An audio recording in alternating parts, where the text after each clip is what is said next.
Então nós vamos ter uma palavra de oração. Vou pedir ao pastor Jailson para estar orando por nós. Pode ser, pastor, por favor?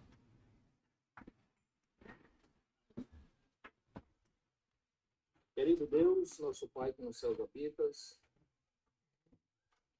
como havia prometido, a partir de agora o pastor Jairo vai explanar a mensagem, que o Senhor esteja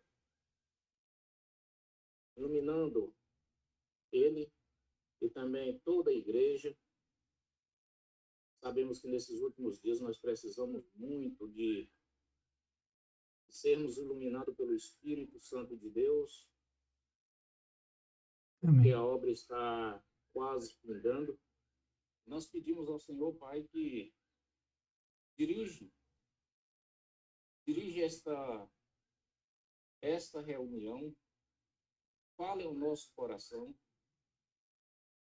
fale ao coração, Pai, da tua igreja, para que possamos estar atentos, para que possamos estar de olhos abertos, né? Assim como a palavra diz, vigiando. Amado Pai, toque no coração das pessoas as quais conhecem a tua palavra, receberam a mensagem, receberam a sã doutrina, e porventura outra está um pouco lá, um pouco cá, que o Senhor possa tocar no coração para que cada um possa despertar. Ajude-nos, Pai, nesta obra, uma obra que o Senhor estará na frente, por intermédio de Jesus, para que possamos realizar esta obra. Obra esta que o Senhor designou a cada um de nós. Use o pastor Jairo neste momento, como sempre, para que possamos aprender mais de Ti. O Senhor, Pai, visite a cada um neste momento. Onde tem a presença do ministério, aonde tem a presença do Teu povo, que o Senhor, com Teu Espírito, possa visitá-los. Nós pedimos isso não porque merecemos, mas pelo sangue do Senhor Jesus derramado na cruz. Por cada um de nós. É por Jesus. É Ele que merece toda honra, todo louvor e toda adoração. Em nome de Jesus. Amém. Amém.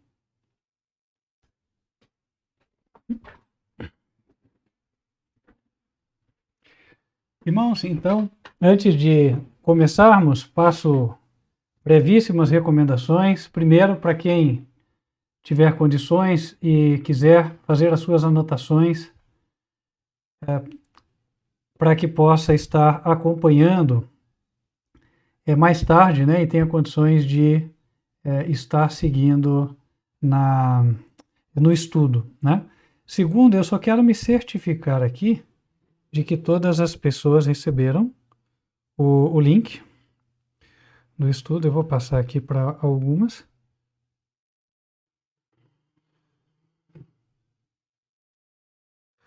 Ok.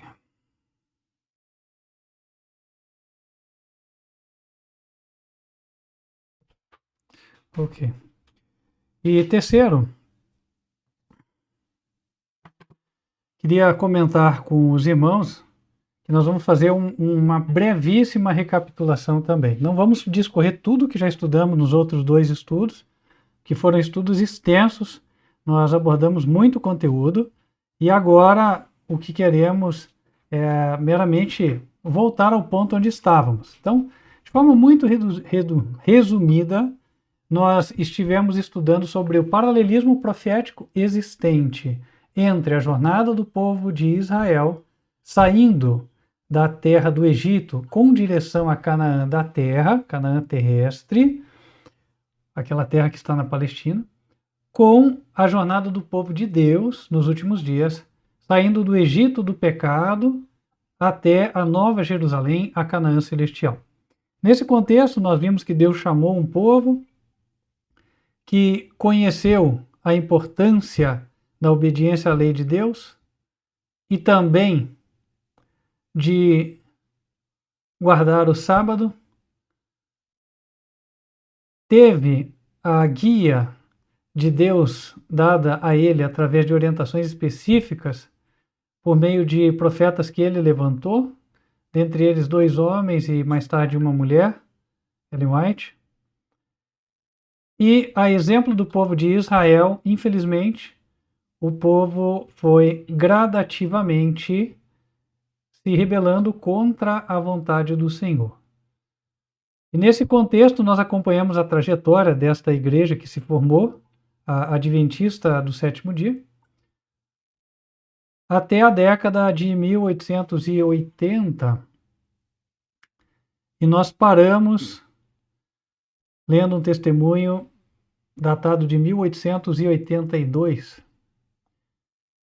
E então foi quando nós dissemos que essa rebeldia se aproximava de um clímax, de um ponto alto, onde tomaria uma decisão a qual não teria volta. E é disso que nós vamos falar hoje. Um capítulo triste na história do Adventismo do Sétimo Dia, mas que foi decisivo para o destino desta denominação. Infelizmente, foi decisivo para mal, foi decisivo para a sua desdita, para que não mais fossem aquilo que Deus gostaria que tivessem sido. Mas vamos deixar que a revelação fale, que a Bíblia fale, nós vamos descobrir juntos o que sempre é melhor. Eu convido os irmãos para abrirem no livro de Números, capítulo 12, versículo 16. Números, capítulo 12, versículo 16.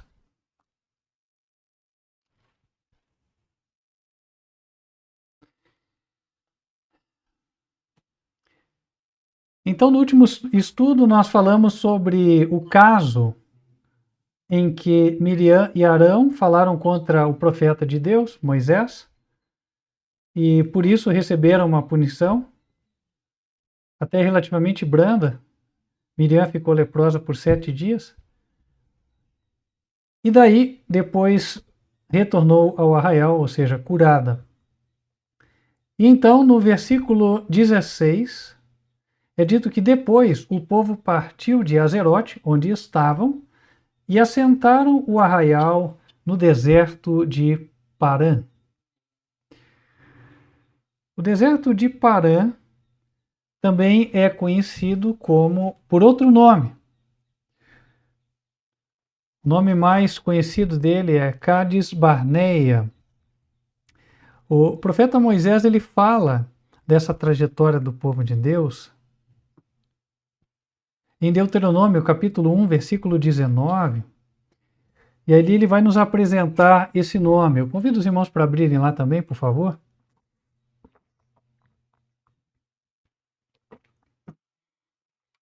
Diz assim, 19. Então partimos de Horebe e caminhamos por todo aquele grande e tremendo deserto que vistes, pelo caminho das montanhas dos amorreus, como o Senhor, nosso Deus, nos ordenara, e chegamos a Cádiz Barneia.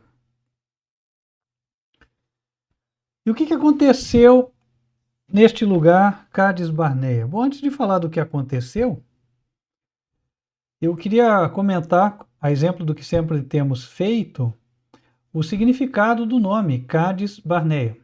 Cádiz significa santo ou consagrado, enquanto que Barneia significa lugar da decisão, e também é entendido como vacilar, ainda que entenda esse lugar como caminhante sem rumo, errante.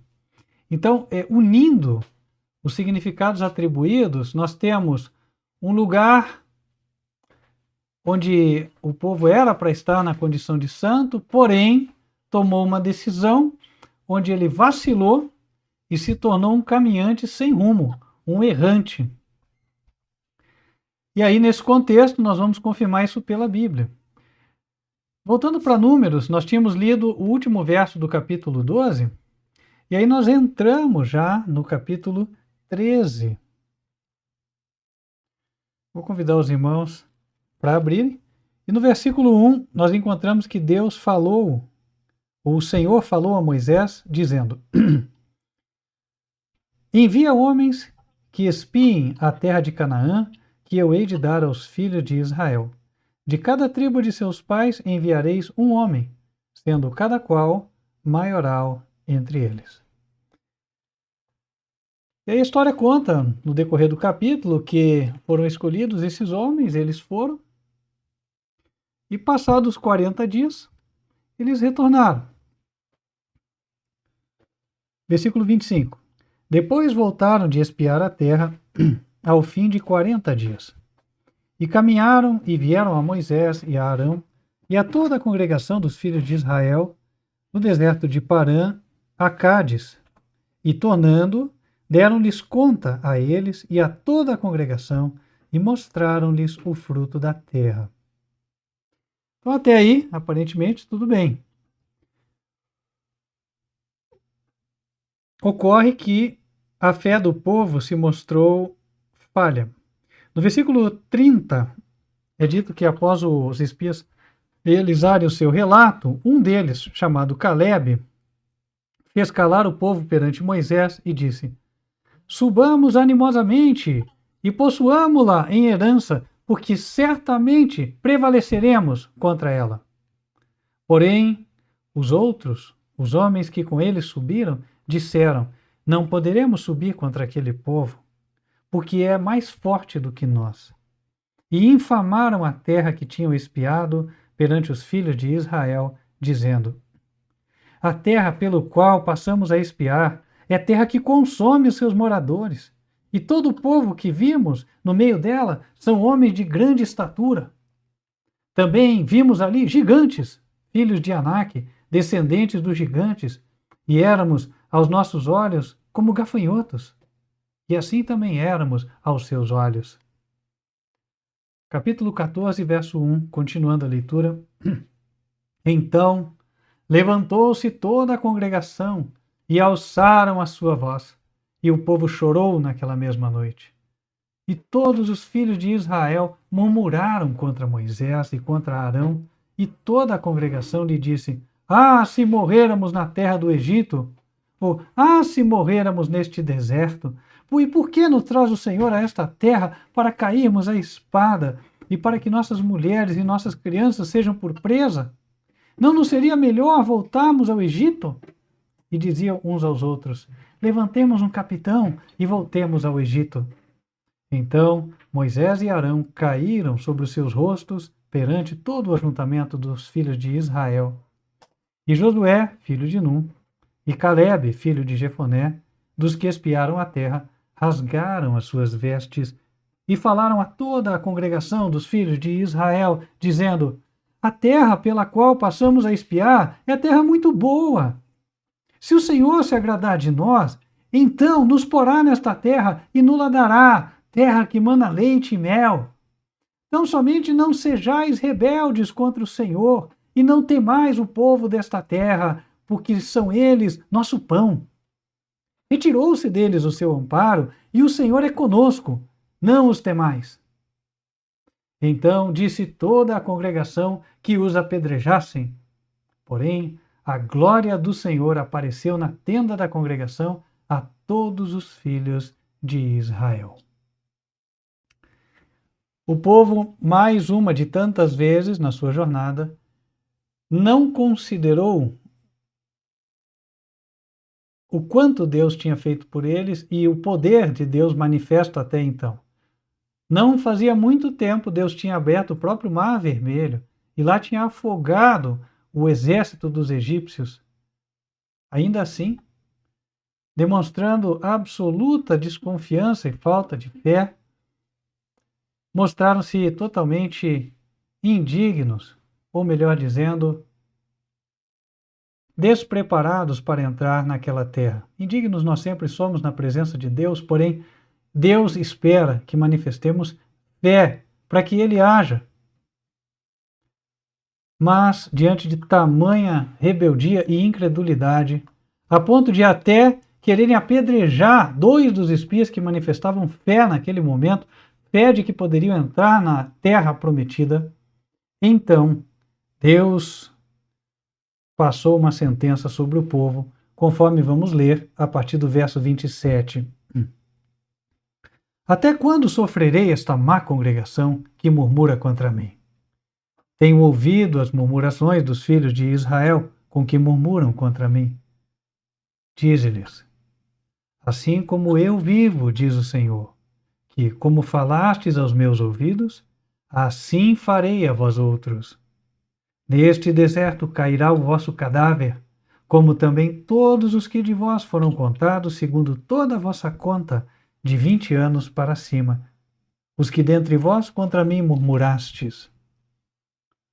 E não entrareis na terra pela qual levantei a minha mão que vos daria, e vos faria habitar nela, salvo Calebe, filho de Jefoné, e Josué, filho de Num.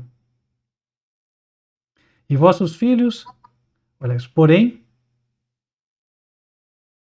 verso 32, quanto a vós, eu pulei o 31, vou para o 31. Mas a vossos filhos, de que dizeis, por presa serão, meterei nela, e eles saberão da terra que vós desprezastes. Porém, quanto a vós, o vosso cadáver cairá neste deserto, e os vossos filhos pastorearão neste deserto 40 anos, e levarão sobre si as vossas infidelidades, até que o vosso cadáver se consuma neste deserto. Segundo o número dos dias em que espiastes esta terra, 40 dias, cada dia representando um ano, levarei sobre vós as vossas iniquidades. 40 anos, e conhecereis o meu afastamento. Eu, o Senhor, falei. E assim farei a toda esta má congregação que se levantou contra mim. Neste deserto se consumirão e aí falecerão. E os homens que Moisés mandara a espiar a terra e que, voltando, fizeram murmurar toda a congregação contra ele, infamando a terra, aqueles mesmos homens que infamaram a terra, morreram de praga perante o Senhor. Mas Josué, filho de Num, e Calebe, filho de Jefoné, que eram dos homens que foram espiar a terra, ficaram com vida. Irmãos, o povo ficou muito consternado ao receber a sentença, porque, obviamente, apesar da sua incredulidade e rebeldia, eles tinham um desejo carnal, por certo, mas tinham, de entrarem na terra de Canaã. E aí o que fez o povo? Mais uma vez, tomou um caminho da sua própria escolha. No verso 39, é dito que Moisés falou estas palavras a todos os filhos de Israel, e então o povo se contristou muito. E levantaram-se pela manhã de madrugada, e subiram ao cume do monte, dizendo: eis-nos aqui, e subiremos ao lugar que o Senhor tem dito, porquanto havemos pecado. Mas Moisés disse: por que quebrantais o mandato do Senhor? Pois isso não prosperará. Não subais, pois o Senhor não estará no meio de vós, para que não sejais feridos diante dos vossos inimigos, porque os amalequitas e os cananeus estão ali, diante da vossa face, e caireis à espada. Pois porquanto vos desviastes do Senhor, o Senhor não será convosco. Contudo, temerariamente, tentaram subir ao cume do monte, mas a arca do concerto do Senhor e Moisés não se apartaram do meio do arraial. Então desceram os amalequitas e os cananeus que habitavam na montanha e os feriram, derrotando-os até Horma. Irmãos, este triste capítulo na história do povo de Israel, ele deve ter o seu paralelo na história moderna do povo de Deus. E isso sabemos porque até aqui estudamos cada capítulo nessa jornada israelita, ele foi reproduzido na experiência do povo milerita, que depois ganhou o nome adventista do sétimo dia. Se o princípio onde houveram bênçãos e vitória foi reproduzido, assim também o triste capítulo foi reproduzido. E quando? Ora, nós tínhamos visto que até o lugar anterior onde eles estavam, onde os israelitas estavam, que se chamava Azerote, conforme estava no capítulo 11 de Números, até ali nós acompanhamos que a trajetória dos adventistas do sétimo dia os seguiu até a época da década de 1880. Nós tínhamos lido um testemunho de 1882. E agora, por óbvio, temos de estar à frente deste tempo, e de fato, ao examinarmos os testemunhos, nós conseguimos encontrar relatos de uma experiência, infelizmente, igual a esta que acabamos de ler. Ainda relembrando, há o paralelo entre Moisés, o servo do Senhor, que era aquele que entregava as mensagens vindas de Deus, e também foi o escritor tanto do livro de Números quanto de Deuteronômio. Ele relatou o que aconteceu pela pena inspirada. Assim também nos últimos dias, a serva escolhida de Deus, Ellen White, era quem exortava o povo e também registrou o ocorrido segundo Deus viu. E é o que vamos ler agora. Vou ler alguns testemunhos para os irmãos sobre uma ocasião, uma reunião que houve numa pequena cidade americana da época chamada Minneapolis, Minnesota, estado de Minnesota. Então, falando sobre aquela ocasião, leio primeiro uma carta datada de dezembro de 1888. Aquela assembleia ocorreu um pouco antes, foi entre outubro e novembro de 1888. Ela disse assim: o que eu vou ler é a carta número 7, de 9 de dezembro de 1888, de Ellen White. Ela diz: não tenho tido um tempo fácil desde que deixei a costa do Pacífico. Nossa primeira reunião não foi semelhante a qualquer outra assembleia de conferência geral que já participei. Meu testemunho foi ignorado e nunca em minha vida fui tratada como na Assembleia de 1888. Agora vamos para outro testemunho onde ela explica com um pouco mais de profundidade e detalhe o que teria acontecido nessa Assembleia. A semelhança da Assembleia do Povo, quando os espias voltaram de contemplar a Canaã terrestre, houve também uma assembleia da Conferência Geral da Igreja Adventista do Sétimo Dia. A esta altura, a denominação já estava presente em vários países e também distribuídos estes em vários continentes do globo. E haviam ali representantes definindo sobre o que poderia ser o futuro da igreja. Podemos dizer que o núcleo duro da liderança da igreja estava ali. Na carta número 14 do ano de 1889, ela escreveu o seguinte: relatei, na reunião de quinta-feira de manhã, algumas coisas com referência à Assembleia de Minneapolis. Deus me deu alimento para o povo, no tempo certo. Ou me deu alimento no tempo certo para o povo. Mas foi recusado por não ter vindo exatamente da maneira que esperava que viesse. Os pastores Jones e Wagner apresentaram luz preciosa ao povo, mas o preconceito e descrença, ciúme e vãs suspeitas barraram a entrada dos corações, de modo que nada dessa fonte poderia encontrar entrada em seus corações. Assim como se deu na traição, julgamento e crucifixão de Jesus, tudo isso tinha passado perante mim, ponto por ponto, e o espírito satânico tomou o controle e moveu-se com poder sobre os corações humanos que haviam se aberto a dúvidas e amargura, ira e ódio.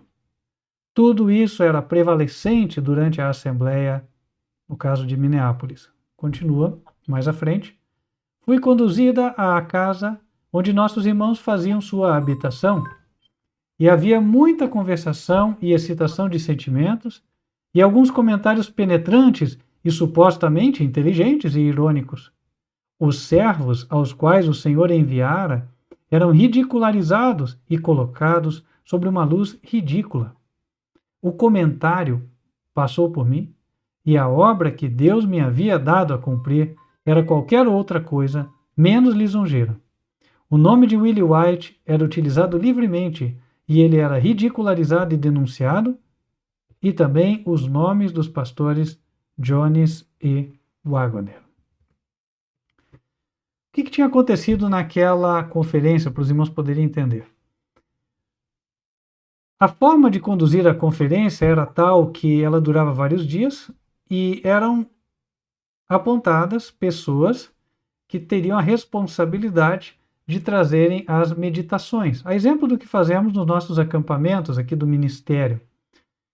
E naquela ocasião, os pastores Jones e Waggoner tiveram esse encargo e foram impressionados por Deus de apresentar a luz que tinham estudado e entendido sobre a justificação pela fé. Essa que é especialmente apresentada nos livros de Romanos e Gálatas. Ocorre que Waggoner, a essa altura, tinha cerca de 33 anos e Jones cerca de 37. E os líderes da igreja já eram pessoas bem mais velhas. E eles não estavam dispostos a serem ensinados pelos mais novos. Por essa razão, entre outras, havia também um histórico já de discussões sobre tema com o pai do pastor Waggoner. Eles se deram ou se entregaram, infelizmente, a estas atitudes que nós lemos aqui, foram descritas. Passaram a ridicularizar os mensageiros, trabalhar por trás das cortinas contra eles, e isso maturou nessa amargura, ira e ódio, que mais tarde desaguou no afastamento, tanto de um quanto de outro, Jones e Waggoner, da denominação adventista do sétimo dia.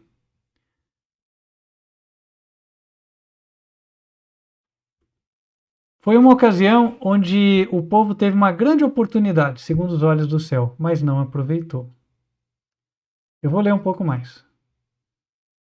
Numa outra referência, creio ser Fundamentos da Educação Cristã, página 472, onde ela diz: homens professando santidade têm desprezado a Cristo na pessoa de seus mensageiros. À semelhança dos judeus, eles rejeitaram a mensagem de Deus. Ele não era o Cristo que os judeus estavam à procura. Assim, hoje, as agências que Deus envia não são o que os homens têm estado a buscar. Em Testemunhos para Ministros, na página 97, em 1896, ela também escreveu: aqui estava a evidência de que todos poderiam discernir a quem o Senhor reconhecia como seus servos, mas há aqueles que desprezaram os homens e a mensagem que traziam. Eles o têm rotulado de fanáticos, extremistas e entusiastas. Outra carta. A carta U3 de 1889. Aqui nós vamos ver que, não se limitando a rejeitar Waggoner e Jones, passaram esses pastores, líderes, a rejeitar também a própria mensageira do Senhor, a sua mensagem, posto que ela apoiava estes dois. Assim como Moisés também apoiava a fé de Caleb e Josué. Notem vocês que Waggoner e Jones apresentavam uma mensagem que deveria conduzir o povo à santidade, porque é isso que a justificação pela fé na verdadeira luz leva. Para quem tem dúvidas, eu convidaria a ler Efésios, capítulo 4, Quando o apóstolo Paulo fala do novo homem, Efésios capítulo 4, e no versículo 24 ele diz: e vos revistais do novo homem que, segundo Deus, é criado em verdadeira justiça e santidade. O verdadeira justiça e santidade. Sim, esta é a experiência que nós devemos ter.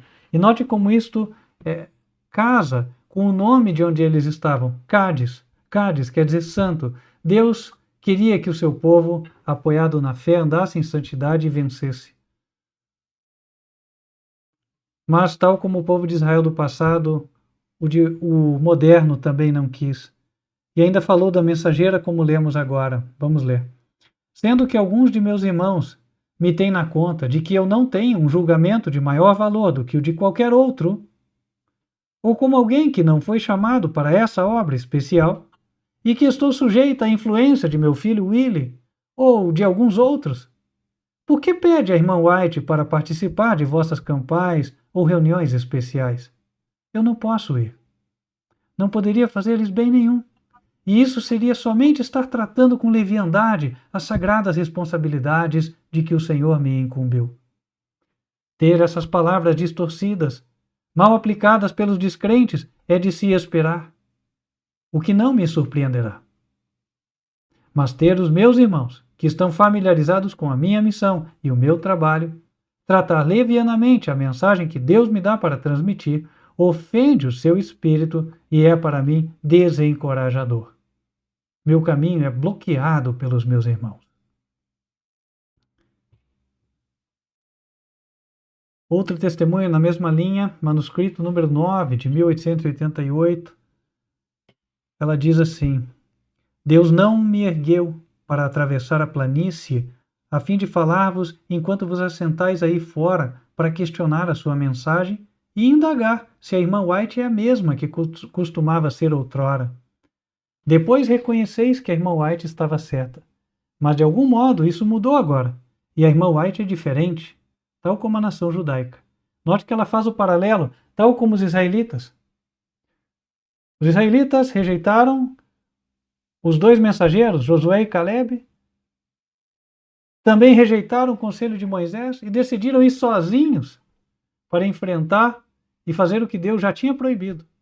Vamos pela nossa força conquistar Canaã. Assim também, o povo adventista, os líderes e a denominação rejeitaram a mensagem da justificação pela fé, pela qual receberiam o poder de Deus para andar em santidade e obedecer os 10 mandamentos. Mas continuaram dizendo que tinham a mensagem. Ora, continuam dizendo que são o povo guardador dos mandamentos. A consequência disso só poderia ser aquela que foi do povo de Israel.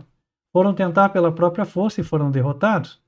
E essa é a história que resume o Adventismo desde 1888 até o dia de hoje. Um conjunto de milhares, milhões de pessoas que buscam obedecer os 10 mandamentos. Levantam a bandeira da lei de Deus, mas não os obedecem, porque tentam fazê-lo não da forma que Deus estabeleceu pelo seu verdadeiro evangelho. Triste é o que vamos ler agora, um testemunho de Ellen White, onde ela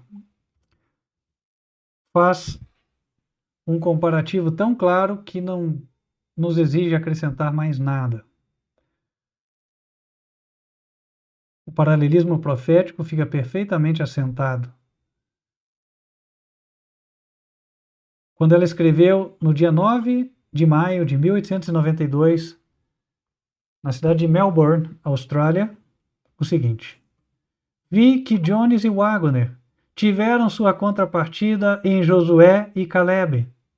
Como os filhos de Israel apedrejaram os espias com pedras literais, vós apedrejais estes irmãos, digo, com pedras de sarcasmo e ridículo. Vou repetir. Como os filhos de Israel apedrejaram os espias com pedras literais, vós apedrejastes esses irmãos com pedras de sarcasmo e ridículo. Vi que vós voluntariamente rejeitastes o que sabíeis ser a verdade. apenas porque era por demais humilhante para a vossa dignidade. Vi alguns de vós em vossas tendas, arremedando e fazendo toda sorte de galhofas desses dois irmãos. Vi também que, se tivéssemos aceito a mensagem deles, teríamos estado no reino 2 anos após aquela data, mas agora temos de retornar ao deserto e ficar 40 anos. Irmãos, e assim iniciou-se a triste jornada do Adventismo de lá a cá. 40 anos simbólicos, onde o povo vagueou num deserto, sem o Espírito de Deus, sem vitória contra o pecado, e infelizmente, tendo seus líderes cada vez mais afastados dos verdadeiros mensageiros.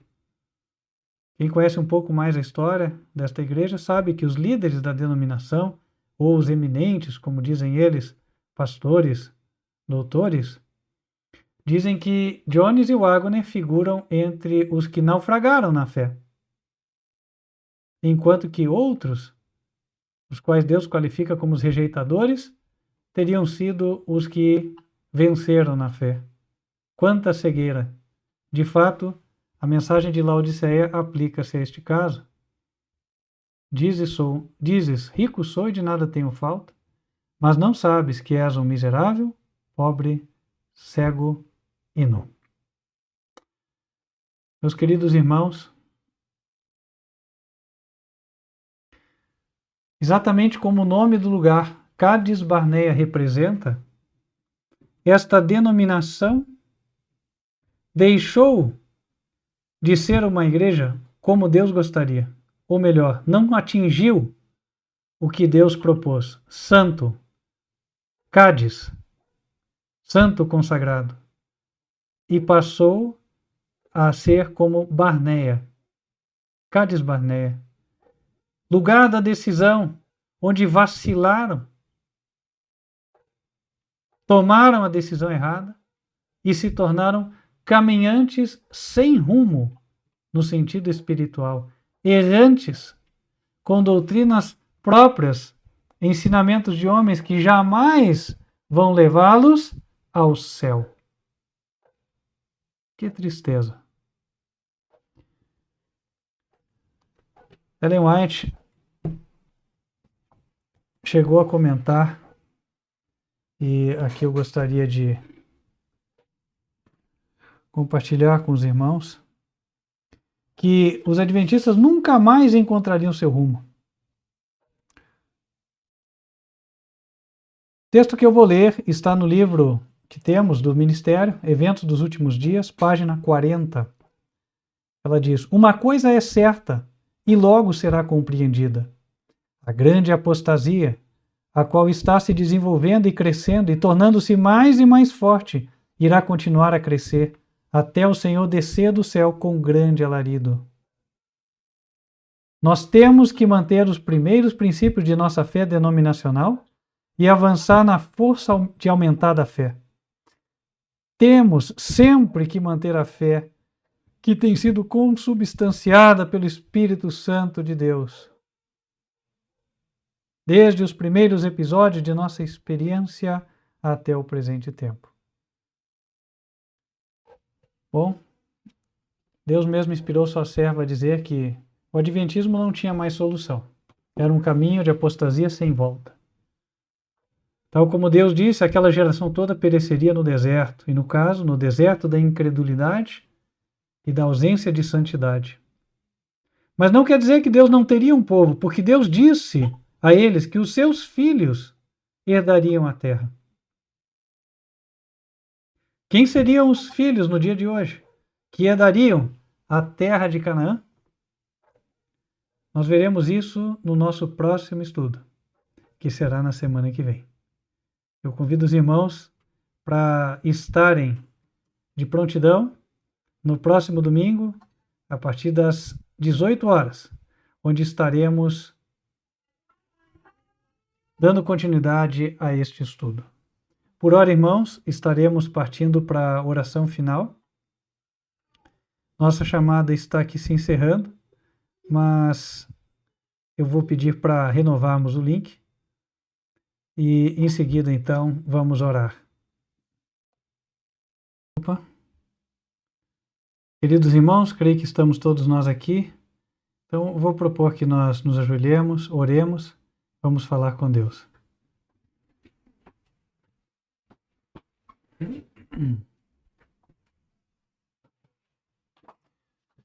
Santo e bom Pai, que nos altos céus habitas, nós queremos te agradecer, porque o Senhor tem conduzido o seu povo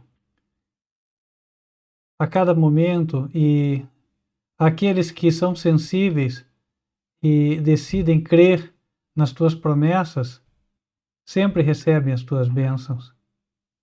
Nós temos visto que no passado, muitos do teu professo povo foram infiéis. Certamente isto entristeceu e muito o Senhor Jesus, numa profundidade que nós não podemos entender. Mas nós gostaríamos de ser os filhos daquela geração, os quais o Senhor prometeu que hão de entrar na Nova Jerusalém, na Canaã Celestial. Amém, Senhor. Pedimos, ó Pai, que o Senhor opere a mudança em nossas vidas. Eis aqui a nossa fé, nós cremos em Ti, mas o Senhor conhece a nós melhor do que nós mesmos. Todas as nossas fraquezas não Te são ocultas. Pedimos que o Senhor revele a nós o que ainda precisa ser modificado, para que haja apenas uma genuína e sincera fé e pureza de coração. E assim, ó Pai, estando nós de coração inteiro contigo, sejamos os teus filhos que hão de entrar na Nova Jerusalém. Amém. Continue com cada um dos irmãos. Abençoe a cada um de nós. Guia-nos a fazer a tua vontade. Precisamos de ti. Fortaleça a tua igreja e dá-nos condições, ó Pai, de podermos esclarecer a tantas outras almas que estão aí vagando e tateando, buscando melhor luz e precisam conhecer. Esteja com eles, ó Pai, esteja conosco. Amém. Que através de nós a missão que o Senhor confiou de levar o Evangelho a todo mundo seja cumprida. Amém. Pedimos estas bênçãos e uma boa semana a todos os irmãos também, em nome de Cristo Jesus. Amém. Amém. Irmãos, uma vez encerrado essa parte aqui do estudo, eu queria perguntar se algum ou alguns dos irmãos têm dúvida ou dúvida que gostaria de ser esclarecida referente ao que nós estivemos estudando já nestes 3 estudos que nós acumulamos. Já são 3, então pode ser que no decorrer das exposições alguém, por alguma razão, não tenha entendido uma parte ou acha que precisava de um esclarecimento. Então, assim, se quiser perguntar, fica à vontade. Vamos dedicar aqui um tempo máximo de uns 20 minutos, meia hora, se não tivermos muitas perguntas, né? Para a gente poder esclarecer. Então, eu queria deixar à vontade. Se alguém tiver questionamento, por favor, só põe a mãozinha ali, faça o questionamento. Lembrando, questionamento voltado a esse estudo que estamos fazendo do paralelismo profético. Porque, assim, perguntas diversas, eu tenho certeza que se a gente abrir, aí o estudo vai longe, né? Como nós fazemos aqui no acampamento. Mas, então, seriam aqui perguntas com foco dirigido, certo? Temos alguém?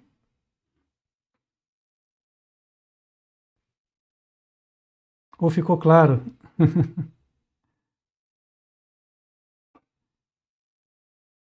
Eu estou vendo o irmão Luiz balançando lá a cabeça, ó, ficou claro. Irmão Celso, sim, irmão Celso, por favor. Pastor Jaro, o povo de Israel escolhido, no caso, seria todos os remanescentes que estão não somente aqui, mas nos tem na Igreja Católica, na Igreja Batista que ouvirem a voz do Altíssimo. Tanto é que, né, eu acho que em Apocalipse 18, Jesus diz, sai dela, povo meu. Uhum. Porque Cristo vê que tem sinceros lá dentro ainda dessas igrejas, né? Certo. Então, existe o povo de Deus caracterizado de forma espiritual, conforme nós lemos em Apocalipse 14, verso 12. Aqui está a paciência dos santos, aqui estão os que guardam os mandamentos de Deus e a fé de Jesus, né? E você pode notar que esse verso mesmo, ele mostra como Deus faz o corte para definir os limites do seu povo escolhido oficial. O que eu quero dizer com isso? Na época do povo de Israel, mesmo de Abraão, vamos começar com Abraão. Existiu o escolhido? Sim, Abraão. Abraão foi chamado por Deus. Porém, quando ele venceu o rei Quedorlaomer, na época em que Ló foi levado cativo, Melquisedeque veio encontrá-lo. E Melquisedeque era sacerdote do Deus Altíssimo, embora não pertencente à semente de Abraão. Na mesma linha, nós temos, por exemplo, na época de Israel, quantos que não eram do povo de Israel e acabaram se tornando até da linhagem de Cristo. Eu posso citar dois. A prostituta Raabe e também Ruth, que era uma moabita. Ambas acabaram fazendo parte da linha ascendente de Jesus, ou seja, dos seus filhos é que veio o Cristo, e elas foram contadas com o povo de Deus. Mas a vida delas mostra algo que ainda sim nós podemos trazer como paralelo para os últimos dias. Nós temos que, em primeiro lugar, vamos falar de Ruth.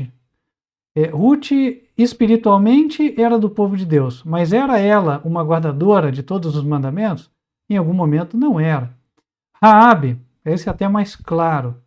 Ela era uma prostituta e aí, com fé, acolheu os espias. Tendo acolhido os espias, ela já era uma guardadora dos 10 mandamentos? Ainda não. Mas ela tinha o temor do Senhor. E aí, nesse contexto, nós vamos para o Apocalipse direto, tá? Deus tem uma igreja? Tem. Qual? Ministério Quarto Anjo, advertência final, enquanto, como organização, formos fiéis, porque sempre é condicional.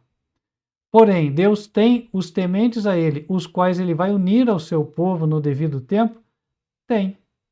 É por isso que em Apocalipse 18 ele fala para todos os sinceros das demais igrejas, dizendo o quê? Sai dela, povo meu. Correto? Então, e aí um exemplo, nós podemos citar disso, também é o caso de Cornélio, na época da igreja apostólica. Então, Cornélio era um homem que agradava a Deus dentro do conhecimento que ele tinha. O anjo apareceu para ele e falou: Cornélio, as suas esmolas foram ouvidas.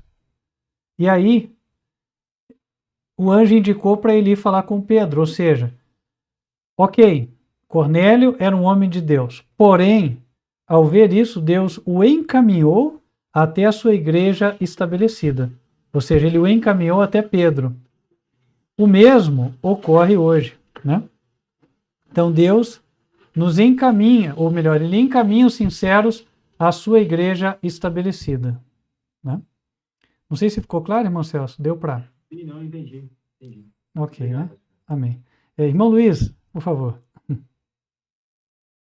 O pastor, citando os exemplos aí, respondendo ao irmão Celso, eu lembrei também de duas passagens, eu não sei se encaixa, né?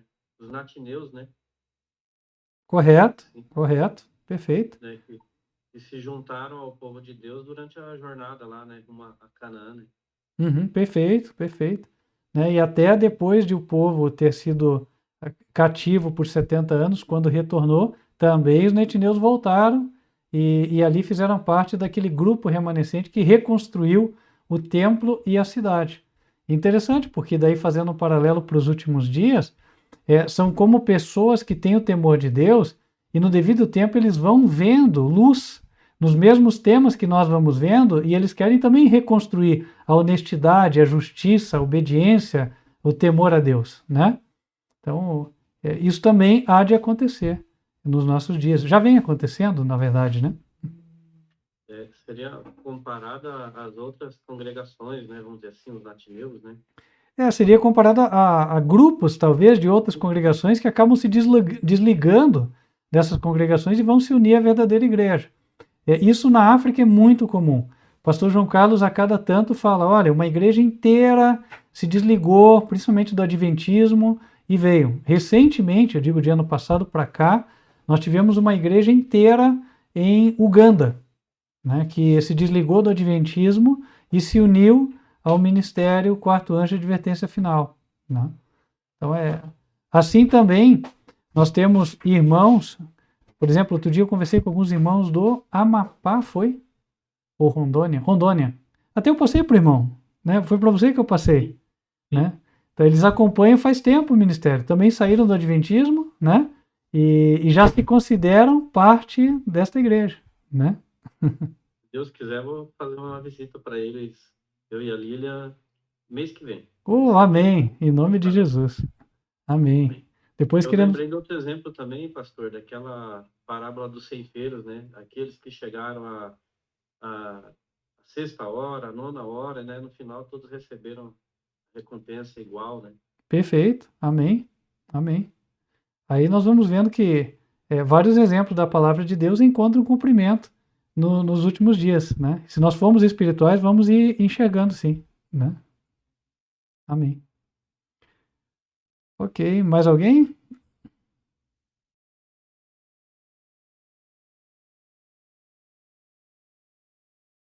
Eu ia perguntar sobre os adventistas, né, que se arrogam, mas como o pastor Jário já falou que tem igreja inteira lá na África está vindo, né, e aqui no Brasil também, e algum deles se amolecer o coração, se humilhar diante de Deus, como o pastor falou aí, eu creio que a gente crê, né, que Deus pode fazer a obra, né? Amém. Sobre isso, nós poderíamos citar Romanos, né? Quando o apóstolo Paulo fala do comparativo entre a oliveira brava e a oliveira boa, né? Então, ele fala que os judeus na época eram comparados aos ramos naturais. E está em Romanos capítulo 11. Né? Enquanto que os gentios que se converteram eram comparados aos ramos da oliveira brava que foram enxertados na oliveira verdadeira. Então, vamos trazer isso para os nossos dias, tá? Então, espiritualmente falando, nós somos oriundos, nós aqui do ministério, nós somos oriundos de uma mensagem que há 2 séculos atrás quase foi entregue àqueles mileritas que depois foram apelidados de adventistas e assumiram o nome de adventistas do 7º dia, certo? Então, quando nós falamos de oliveira verdadeira, nós falamos espiritualmente daquela mensagem original, claro que descartando a Trindade. Hoje a Igreja Adventista crê na Trindade, ela está fora desse contexto, né? E já usando essa diferença doutrinária, é o equivalente ao que aconteceu no passado, ou seja, havia uma oliveira verdadeira, né, onde se cria em um só Deus o Pai e no Senhor Jesus Cristo. E aí os israelitas se afastaram dela, foram cortados dela, porque rejeitaram primeiro a mensagem da justificação pela fé, depois a adoração ao único Deus. Então eles são como ramos cortados da verdadeira oliveira. E nós somos ramos que ou estivemos lá ou fomos enxertados, depende de que denominação estávamos, né? Ah, você veio de outra denominação, não veio do adventismo? Foi enxertado na oliveira verdadeira. Ah, você nasceu no adventismo? Você fez parte dessa oliveira, aliás, foi um ramo, né? Porém, era um ramo cortado, e aí quando você abandonou a crença na Trindade e se uniu aos demais que também estavam nessa crença, e aí formou o seu ministério, então você está na oliveira verdadeira. Por que oliveira verdadeira? Porque estamos hoje na verdade bíblica. Lembre bem que o critério é espiritual. Não é porque estamos na rua Frei Lívio Paniza, 530, né? Somos a igreja verdadeira. Não é isso, tá? Então, posto isso, nós temos que a pessoa que está fora, por exemplo, o adventista hoje, né, crente na Trindade, se ele se arrepende, né, se humilha diante de Deus, como o irmão bem observou, e aí ele vem para a mensagem, se une ao ministério, ele é como aquele ramo que estava cortado e foi reenxertado na oliveira, né? Quando é que ele é reenxertado? E aí isso tem que ficar claro, né? Quando a mente dele se harmoniza com essa verdade e ele se une de coração ao ministério. Então, nós nem podemos dizer que só o batismo une ele, porque nós não conhecemos o coração. Então, pode ser que a pessoa venha, desce na água, mas o coração dela não veio, né? Então, quando o coração vem para a mensagem e ela se une ao ministério, aí sim, ela é um ramo que foi reenxertado na oliveira boa. Não sei se ficou claro, né, irmão José? Ficou sim. Amém. Amém. Irmão Luiz, sim, por favor. Posso fazer um comentário sobre o que o pastor falou? Sim, claro.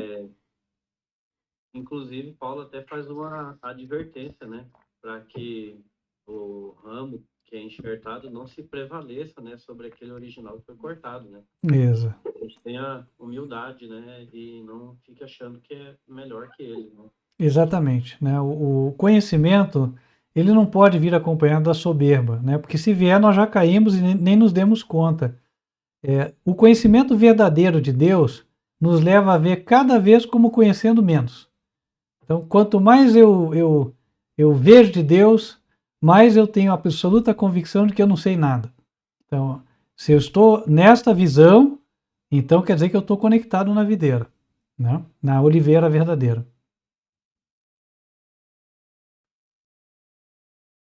Amém. Mais alguém, irmãos?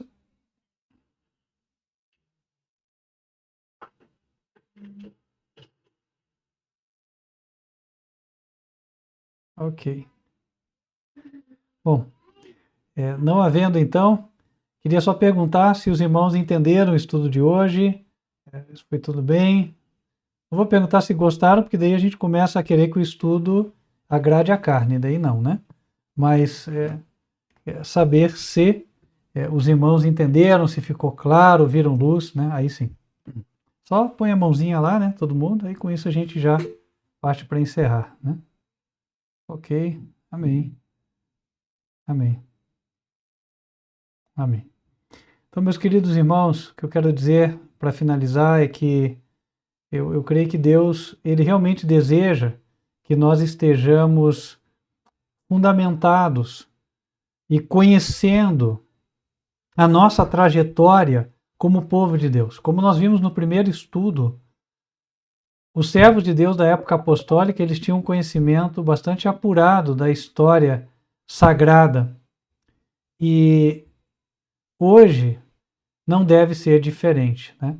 Certamente, ao conhecermos a história sagrada, estamos mais habilitados pelo Senhor a poder dar razão da nossa fé e, por que não, apresentar uma argumentação convincente para pessoas sinceras, que precisam dessas informações para esclarecer as suas dúvidas e tomarem posição ao lado da verdade. Então, que assim seja, que possamos continuar.